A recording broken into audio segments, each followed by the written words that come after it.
Good morning, good afternoon, good evening, wherever you are around the world. Welcome to Japan for round 16 of the Trans Nation Formula One World Championship GP2 category. I'm joined today in commentary by Stefan Naumburger. Guy Tasker supposedly or theoretically probably no longer going to be in the commentary box for the rest of the season due to vacation and all that kind of stuff. Anyway, we've only got 7 drivers today. If you take out the 2 invitationals that have for life, 634, Jordan Dittmer 711, we only have a 5-car grid for today's Grand Prix. A bit small for GP2 liking.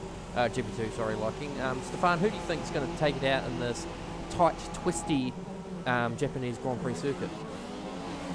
I think Stuart Mackenzie's going to go with pole for the race. I'll give it to Pure Axle 21-21. Just because tire wear and everything going through the first couple of corners with high tire drag could cause some good racing, and I don't think Stuart Mackenzie will be able to maintain the lead throughout the whole race. What about you, Brett? Personally, I think Warlords 1313 could take pole position. I mean, he did very well last weekend at the Malaysian Grand Prix to claim the last pole position for the GP2 category and for the last time in Malaysia itself. So he seems to be able to really put his car to the grind when it comes to these higher loaded circuits. So Malaysia, China, all those circuits he's done reasonably well at over the course of the year, so I think he'll be doing quite well. Now, the interesting thing I noticed actually was that Pure Axle 21-21 has actually managed to get out before Habs for Life, and so this was one of the biggest things that Pure Axle had complained about, was that he always came out behind Habs for Life, and no matter how much of a gap he would leave, he would always end up on the back of the invitational driver by the end of his qualifying run. So today he's actually got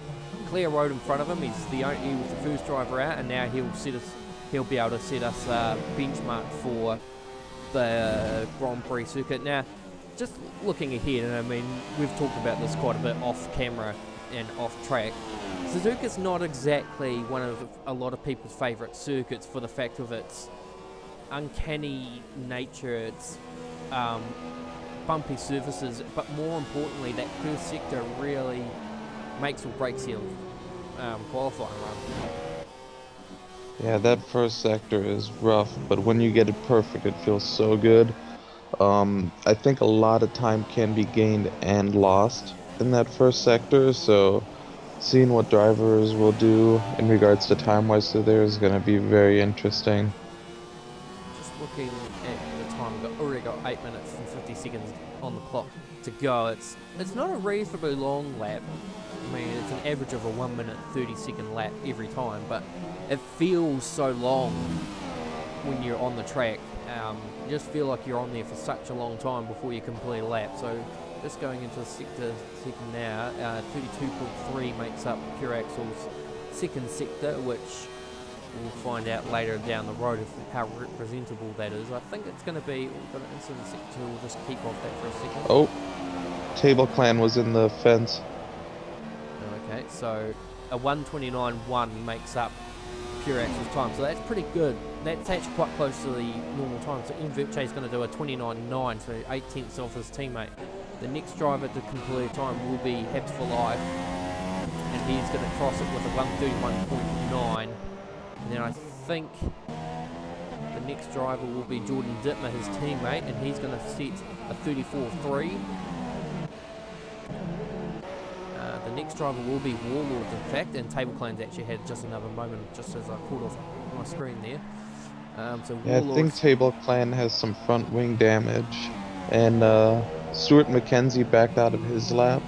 The Warlords looks like he must have backed out of his too, because he just said a 1:38.3, but either it was invalidated or he just didn't think he had a good run. So Table Clan doesn't appear to have any damage from the looks of it. I don't quite actually turned his, but he is coming into pit lane, so he must be convinced that those tyres are tortured. Oh, he almost actually gave the fence a bit of a whack there on pit entry, locked up the brakes coming in and nearly went straight into the fence. So is pure axle going on with it?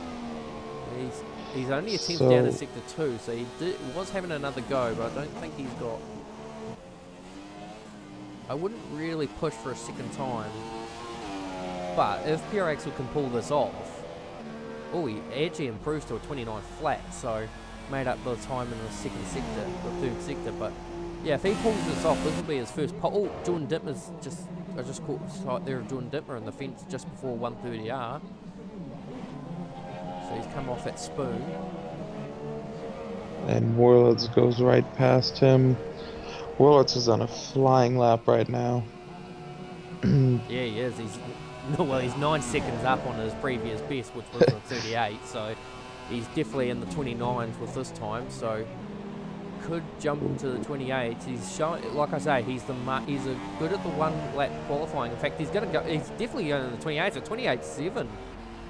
Wow, very good lap by him. So before Warlords cut me off with that, I was going to say if pure axle could pull it off, he'd be able to score his first pole position of the season. It would only be the second of his career, the first coming from round 1 of the Trans-Tasman Challenge beta test. So, and here comes Stuart McKenzie across the finish line. It's going to be a 28 as well. It's a 29.0, so 1/100th of a second slower than pure axle 29.29. You may be right with Warlords 13-13 taking pole position and possibly even the race win if he continues this. Well, the thing about it too is that he could have won the Malaysian Grand Prix as well. He had such good pace there.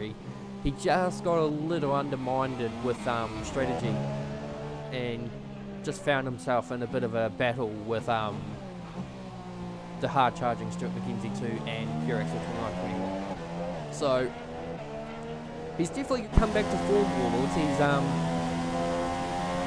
He struggled in the first half of the season, there's no denying that. Of course, he only finished out of the, well, let's say if we say 10 races from Silverstone. He's had two pole positions and a race win. And that's pretty much all we could say to his career so far this season.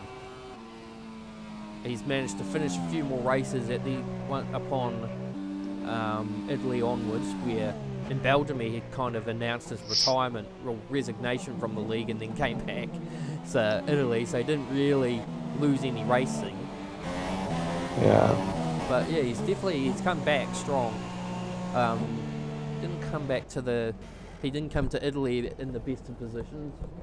Had a bit of problems in Singapore where disconnection put him out of the running again, and then had a really, really solid race in Malaysia to score a podium. So Jordan Dittmer, Habs for Life, and Amberti already out again on the out laps. But while they're getting ready for this, we did get some radio chattering going on a couple minutes ago. It's going to be clear weather all weekend. Okay, so that's good to know. So we did advise the drivers to give us some insight on the watching Jordan Dittmer there, just taking the hairpin in such a very interesting manner. Got into the halfway into the corner, stopped, got in. Jordan Dittmer is running the ragged edge. Oh. I think we might actually pay attention to this and run a lap on board with him and just kind of understand the difference. Okay, so Jordan Dittmer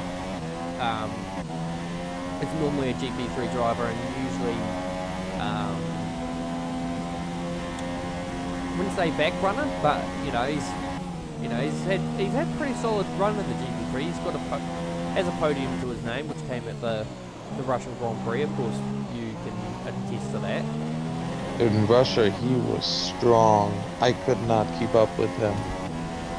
But other than that, he's had a pretty ragged run. He's had almost 10 consecutive DNFs. But we know the guy. He's a special little guy. He's always dedicated to the cause. Always comes in and races. Might not necessarily get a good result, but the team understands his circumstances. We understand his circumstances. And, we love having him here at the TNC, and he does a good job.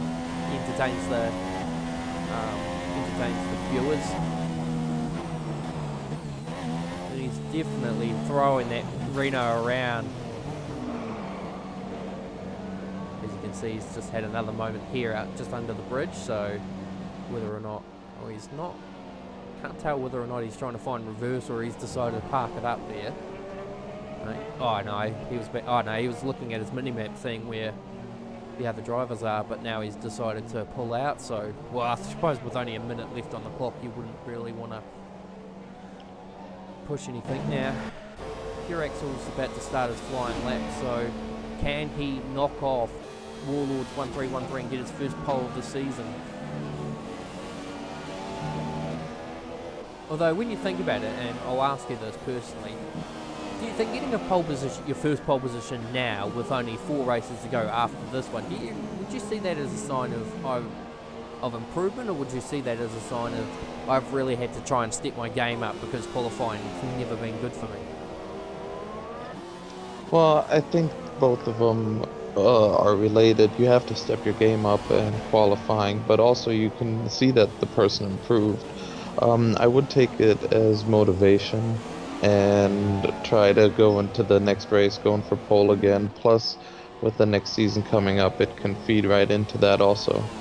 And the interesting thing here too is that M. Verche is just in front of Pure Axel 2121.